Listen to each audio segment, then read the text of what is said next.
Hi, everyone. Welcome to NewsTake. My name is David Chavern. I'm the president and CEO of the News Media Alliance. If this is your first time joining us, NewsTake is where we try to dive deep into some, frankly, wonky conversations with people who are working hard to help the news industry to grow and evolve, particularly on the product and innovation side. We've had some great conversations about news product thinking on the podcast before, but it's a rich topic that's constantly changing, which is why I am really thrilled to have Feli Carrique with us today. Feli is the executive director of the News Product Alliance, a community for people who strategically align business, audience, and technology goals while integrating journalism ethics. Feli is an Argentinian journalist and a product thinker working at the intersection of media, technology, and sustainability. In her previous role as innovation director at Sembra Media, she worked with news organizations across Latin America, Spain, and the United States to promote innovation and lead product design and systems development for the whole organization. She was also the lead analyst on a recent Inflection Point International report published by Sembra Media, which analyzed the innovations, challenges, and threats facing news entrepreneurs across Latin America, Africa, and Southeast Asia. Feli is a professor at the Catholic University of Argentina, where she co-created the first news product class in Latin America, and she's joining us today from Buenos Aires, and we couldn't be more thrilled. Feli, thank you so much for doing this. Let's just start kind of broadly. Tell us a little bit about your career, how you ended up where you are, and then segue into news product and how you started getting into that and thinking about product as a news and journalism discipline. First, thank you so much for having me. I am really happy to be here, and everyone in my family is very happy that I get a place in which I can speak about product and other people want to hear me. So, Absolutely. so thank you for the first question. I'm just going to start with saying, okay, so I am a journalist and I went to journalism school, and I deeply believe that accurate information, representing diverse perspectives and realities, empowers communities to make informed decisions in their daily lives, and that would help us create more just and fair societies. So I have that deep commitment with the journalism and that deep calling about journalism. However, I even when I was at J school, I always knew I didn't want to become a reporter. So I was always looking for ways in which I could support the journalism industry, especially because I was always confronted to this idea of industry crisis, which I'm sure you're familiar with. I talk about it a lot. So I remember being Yeah. So I remember being 19 years old in J school and listening to some professors even tell me that you're never going to get a job. This is awful. Journalism's not going to exist anymore. You're delusional. And even though that would pose a limitation for some, it wasn't a limitation for me. It became like my own personal challenge. I want to solve this. Why is it dying? This cannot die. This is really important. What are the ways in which what we can do to save it? What we can do to make it not fail? This is very important. This needs to exist. So that was always my focus, and that's how I got into product. Right. So I was faced with a challenge. And I wanted to gather all the tools that I could to try and solve it and support the work of people that are literally putting their lives in danger to get the truth and information out there. So I think that that's my approach towards how I got to be interested in news product and everything that comes with trying to understand all of the sides of what journalism is. So I interned at digital publication. I had my first job at a major publication here in Argentina's innovation team, um, that helped me think of journalism in a broader way. It's not just reporting is how we present it, what's the experience of the information, how we distribute it. So during that time, I even spent time studying web design, how to mark up a site, how to use different tools, got some data analysis skills, and applied them to my job. And understanding how tech interacted made it easier for me to understand how to juggle all these different things while we were approaching a different era or a different moment in the journalism history. So eventually I got into strategy, and then I came to work to Sembra Media, which is a nonprofit that helps media entrepreneurs develop sustainable business models, and then took more of a tech role that was leaning into product, and finally becoming their innovation director.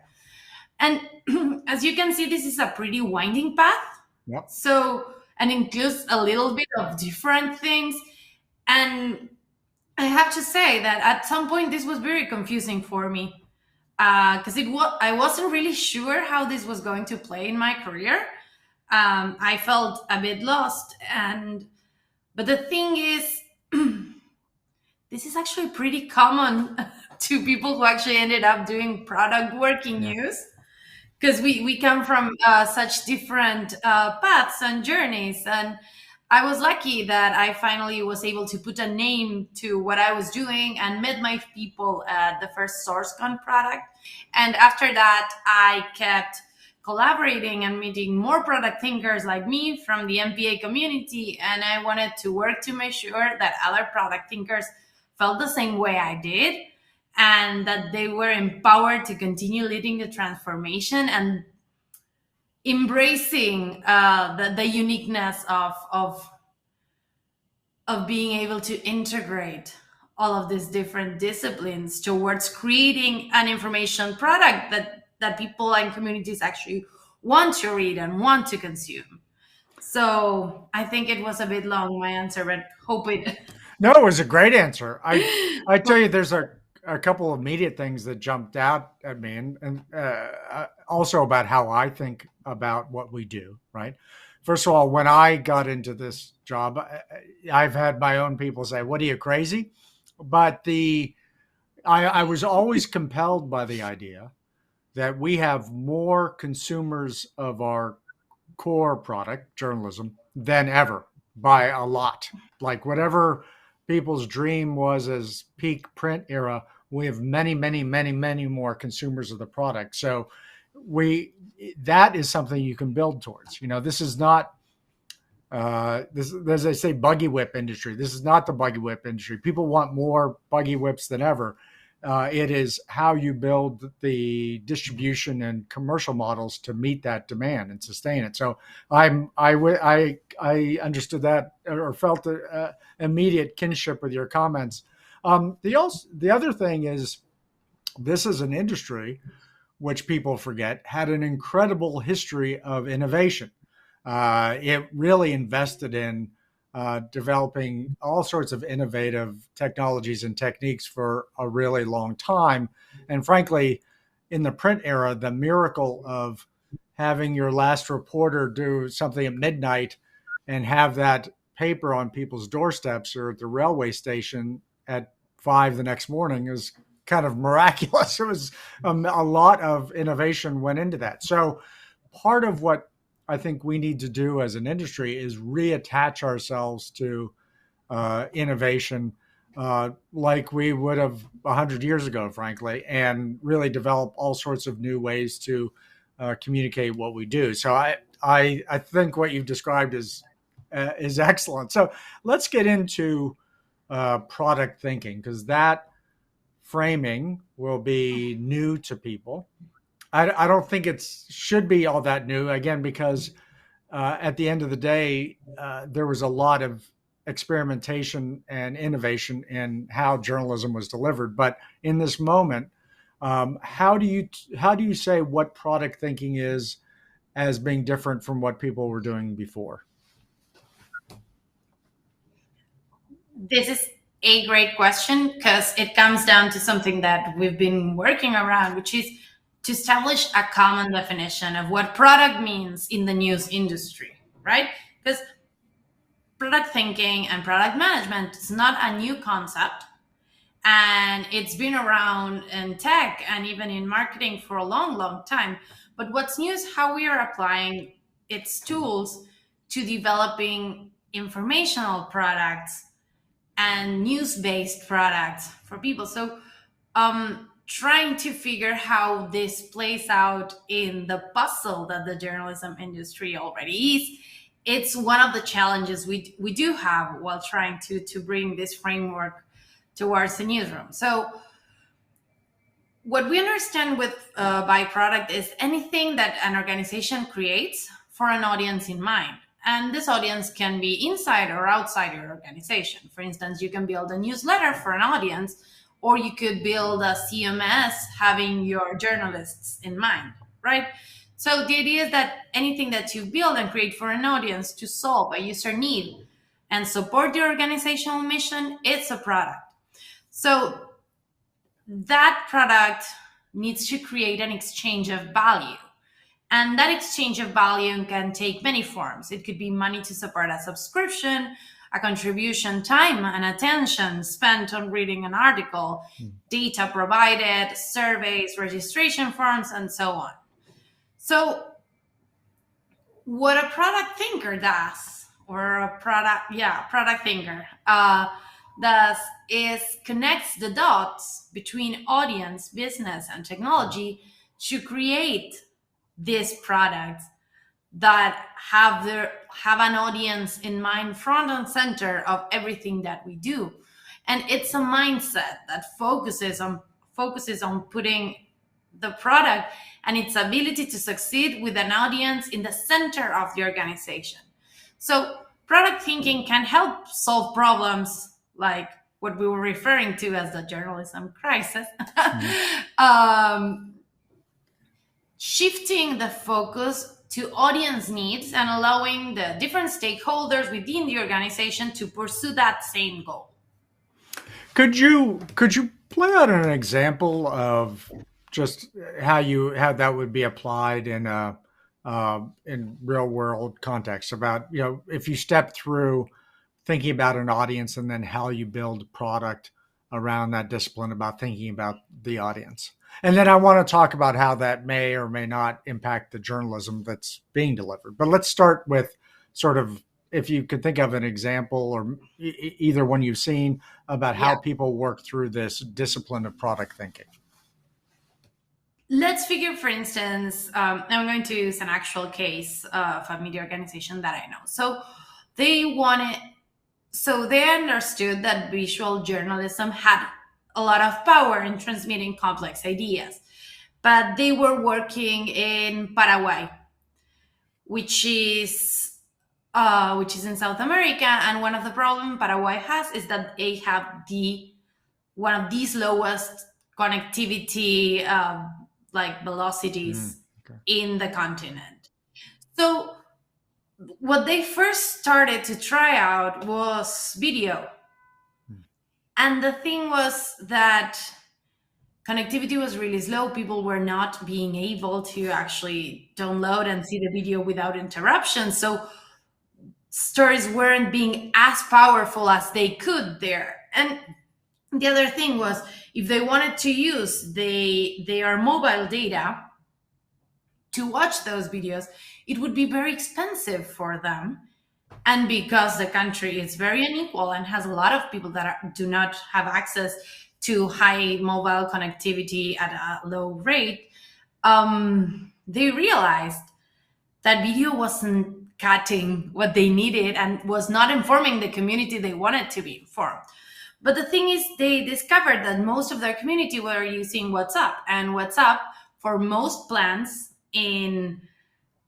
for most mobile plans in Latin America is free. So any data that you send using that messenger, it's for free. So you couldn't send videos, but you were very free to send infographics via WhatsApp, and that wouldn't cost anything for the person that was consuming it. So you would be able to get to a community that otherwise would not be able to access your content and your information. And yeah, it's a bit less high tech, it's a bit more lo-fi, but it informs the people that you want to be informed. They even developed a podcast that they distributed as a WhatsApp audio file. That's So great. yeah, it might not have been through Spotify or Apple Music, but they got to the people that they wanted to listen to that information, and the audience was grateful because they could access a content that otherwise they wouldn't be able to with that, like with that ease, Yeah. with that ease of experience. So that for me, it's an example of how product and focusing on the actual needs, and actually being close enough to your audience to know what are the challenges, barriers, and frictions they have when they try to access an information, makes all the difference. Yeah, it's so interesting. And let's talk for a minute about whether and how product thinking changes the journalism that's created to be delivered, right? So those examples you gave, video storytelling is, you know, it has its own drivers and compelling aspects, right? It's less heavy in terms of what you're saying, but the visuals are extremely powerful, right? A WhatsApp Mhm. graphic is super available, but also quite succinct, right? You're talking about a sentence or two, something like that. And then a podcast could be a very long and elaborate and very involved conversation that goes really in depth in a lot of different ideas. How do you see it as organizations creating journalism and then finding just different ways to deliver that journalism, or is this product thinking, does it change the kind of journalism people do, change kind of journalism that's created? Well, you can have both, Okay. right? So you can apply a product mindset to think about distribution, but you could also apply a product mindset while creating stories in the newsroom.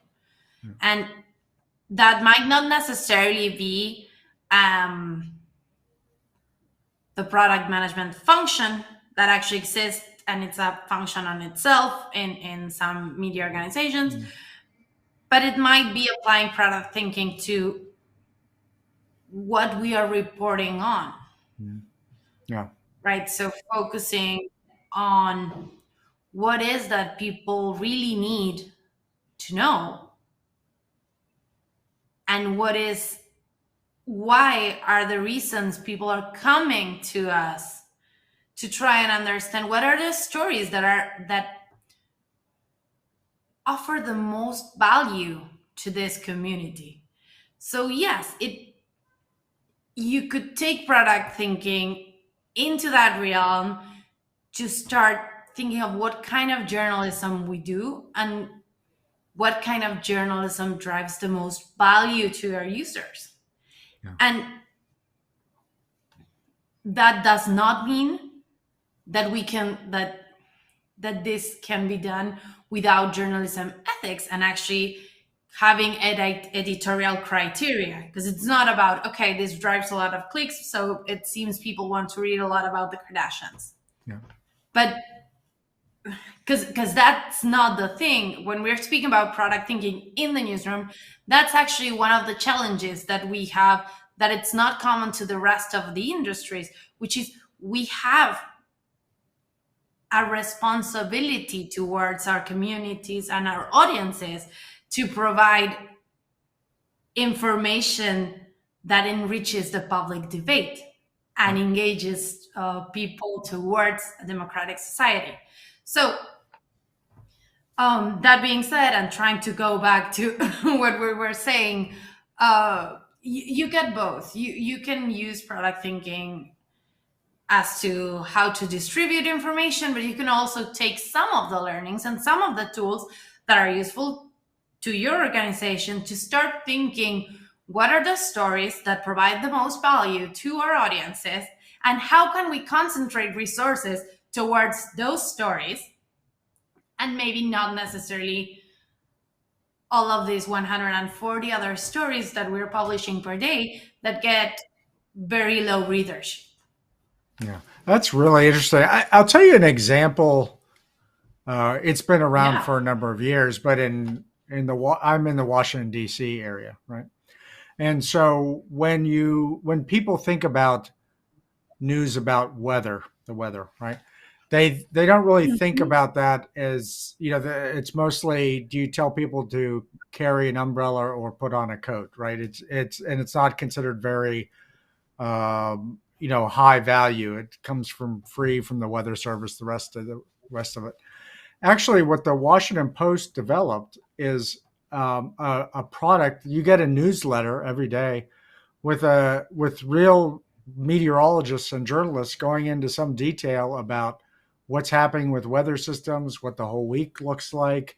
It actually informs you quite a bit, and they then go online and actively engage with the public. And it turns out there's a lot of people who want to know more than just, should I take an umbrella today or not? And whereas people thought about weather as just being something on TV or get from other sources, essentially the Washington Post has developed this huge audience that's really centered in, what do people really care about? Not what did I expect them to care about, but really thinking about, is there an audience who really cares about this? And I think that can be applied in a lot of different arenas. But again, they deliver it in a lot of different ways. But it is centered first and foremost on reader interest and reader need, right? And keeping that focus. Sometimes product work and actually conducting audience research and really including the audience perspective on what we're trying to do and offer might be really counterintuitive, because we might learn a lot of things that really challenge our preconceptions of what people want when they approach a news site or open Yeah. a news app. And that's why some innovations might be pretty simple, but actually counterintuitive to what we expect and what we've been taught in Yeah. centuries of journalism experience. Well, century. Yeah. No, that's great. So let's talk a little bit about the News Product Alliance. It's relatively new. Tell us what its goals are, what your role is, and what you hope to achieve with the alliance. I'm going to start by sharing something pretty basic about the MP, but we now host a community of 1,400 news product professionals around the world. That includes a combination of news product managers, but also journalists, developers, technologists, data scientists, and other media tech adjacent roles with very diverse backgrounds. So these are 1,400 people that are leading change in media organizations and trying to lead their own organizations towards an audience and product centric approach of news production. And this presents two fundamental challenges and opportunities for the MPA. So, one would be supporting the creation of this common definition of what product is for news and creating the best practices that spur further innovation and an audience driven development across the news industry. And as I mentioned, while upholding what journalism ethics are, right? But the other challenge and opportunity is to how can we support all of these change makers in their own contexts. So facing resistance while pushing for industry level transformation, it's not easy if you're alone. And change resistance is pretty common It's not that it's not our industry that is lazy and doesn't want to innovate and move forward. Yeah. It's human nature. So these are all professionals that are trying to push for change. So they are mostly facing resistance, and for that we really want to create a space and a community where they can feel less alone, recognized member of a group, and and for that we need to recognize there's no single path to this discipline, and that we also need to diversify the field of news product thinkers and leaders, and break down barriers for entry, and create community support, and a space where everyone feels comfortable just asking the most basic questions. Yeah. And having the community answer and help them, because otherwise experience is atomized and in different places. But it's very powerful when you get all of those experiences into one place and into one safe space. So what we're doing is we're trying to elevate the discipline of news product management, and also expanding the diversity of news product thinkers in decision making roles. So yeah, we do think these change makers have the power to push forward our industry and are key to building sustainable and ethical news organizations. It is interesting. I actually find the industry now to really be pretty creative and innovative, right?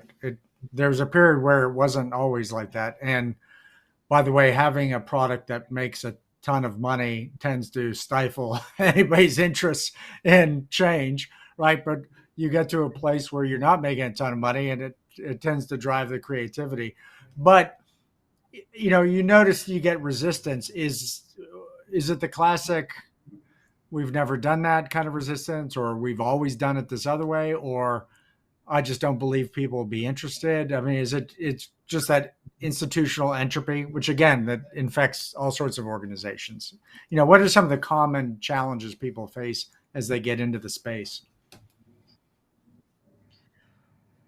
Well, all of the ones you mentioned, yes, absolutely.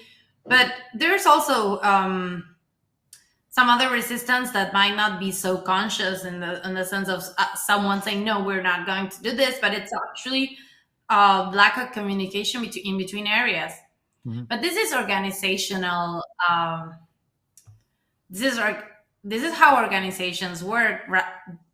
Like, this can be in journalism, or it can be in automobile development. I don't know. So building bridges in between these different separate areas of an organization is one of the barriers, and it's one of the challenges most innovators and product thinkers face when they are trying to push for something new.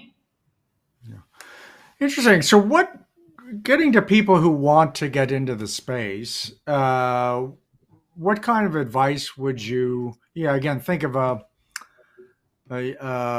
young journalist or technologist out there who is excited about this idea of ways to deliver journalism and meet the needs of the public. What kind of advice would you give somebody who wants to start a conversation in their institution about this? Probably in many places they don't have a news product person, right? Maybe they, what kind of advice, if somebody who wants to get in this field, what kind of advice would you give them? So I'm going to start. So I have two. One is more basic, one is more personal. I'm going to start with the kind of standard basic one. But what I would say is there are many things, but there are some journalism skills that are actually very transferable to product work. So the first thing I would say to someone who's looking to start is, okay, let's identify what are the skills that you have or that you bring because of your journalistic background, and own them and take them to your more productive focused role or approach that you want to take. So for example, interviewing and reporting, it's not that far from conducting audience research. What do we need to refine to actually get you to conduct audience research from the skills you already have, or writing a nut graph, setting goals, and clarifying value proposition? Pitching a story, it's not that far away from pitching a product, a newsletter, and getting buy-in from your superior to move forward with something, or managing an editorial calendar. You could manage a roadmap. You just need to start owning the skills that you can transfer from your journalistic experience to a more news product experience. And the second one, and this is a personal thing, and it might be completely based on a prejudice, that is, journalists are curious. Yeah. So it would be to apply that curiosity to your own industry. So imagine that you're writing a piece. Why do people read the stories that we publish? Why do we organize work in this way? How does my organization business models work? How, and start making some of those hard questions, having your industry and your organization in mind and your audience in mind. So that would be for me a way of getting closer into the what product thinking and the product mindset is. That's great advice. That is amazingly good advice, right? You take all those disciplines and turn them into this space. There's a lot of focus on trying to find out, for want of a better term, the truth or the facts, right? And if you turn that lens to the truth of the facts about what consumers really want and how they really like to get it, I think that's really compelling. And also examining your own organization. So you strike me as somebody who really loves to hear about creativity and new ideas and is sort of delighted by creativity. What's delighted you recently? What is a new idea or a new product or a new approach recently where you were like, wow, that's fascinating, And also, as part of this, by the way, because we're in the United States, we tend to have a U.S. focus and rarely see the world outside of our borders. My guess is there's tremendous experimentation going on around the world. You gave the example in Paraguay, but other places. But so it's a long way of saying what's delighted you recently or you found interesting, and where's some interesting experimentation going on? This is hard because it's hard for me to actually pick, but because there's so many, and Yeah. it's true. But one thing I would say that might be a disappointing answer, because it's not, I'm going to show some flashy, innovative piece that I saw, which is that I would like to highlight that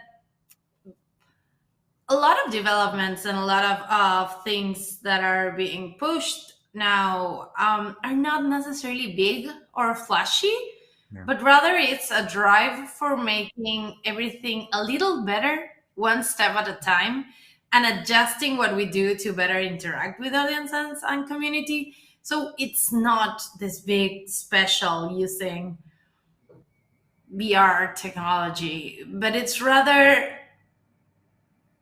making some minor change that increases our open rate by 10%. Those are the things that excite me. And I know That's I great. seem creative, but I'm very driven by that minor changes that actually have a huge impact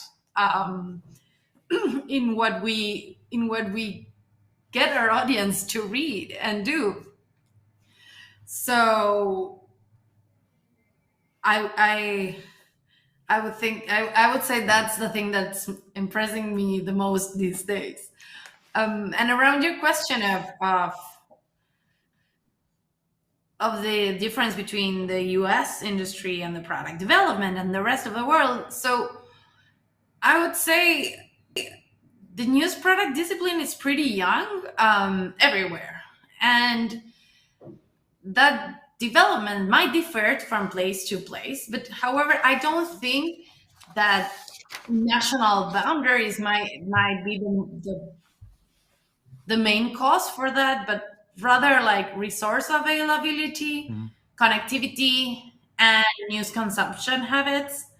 Um, an example would be one very important part of product, as we mentioned, is experimenting, trying new things, or at least a minimum version of new things, Yeah. and incorporating learnings to make said product better. But in places where resources are scarcer, it is harder to get buy-in from leadership to appoint resources and staff to experimentation.